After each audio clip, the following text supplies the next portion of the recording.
ஒருவேளை நம்ம சட்டத்தை சரியா பாஸ் பண்ணிட்டு ஒன் நேஷன் ஒன் எலெக்ஷன் நடத்தினோம்னா நம்ம நாட்டின் ஜிடிபிக்கு growthக்கு 1.5% இன்க்ரீஸ் வரும் அப்படின்னு நம்புறாங்க. 1.5% growthனா 4.5 lakh crores நம்ம எக்கானமில இன்னும் அதிகரிக்கும். 4.5 lakh crores ஆட் ஆகுது.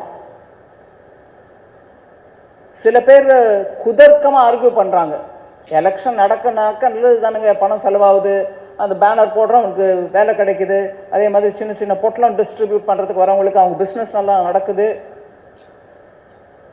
கொஞ்சம் ஏளனமாக சொன்னால் சாராய வியாபாரம் ஜாஸ்தி ஆகுது.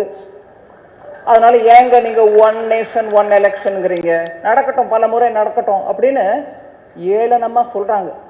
அது கேட்கும்போது நம்மளுக்கு தோணுது, ஆமாம்மா சின்ன சின்ன வியாபாரிங்க நல்ல பிஸ்னஸ் நடத்திட்டு போகிறான், பிஸ்னஸ் கெடுக்கணுமா அப்படிங்கிறாங்க. அதெல்லாம் இல்லைங்க.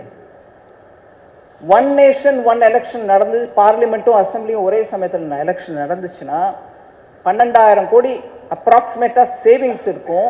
அதை தவிர உங்களோட ஜிடிபி growthல இடையூறுகள் இல்லாத காரணத்தினால 1.5% அடிஷ்னலாக க்ரோ ஆகும்.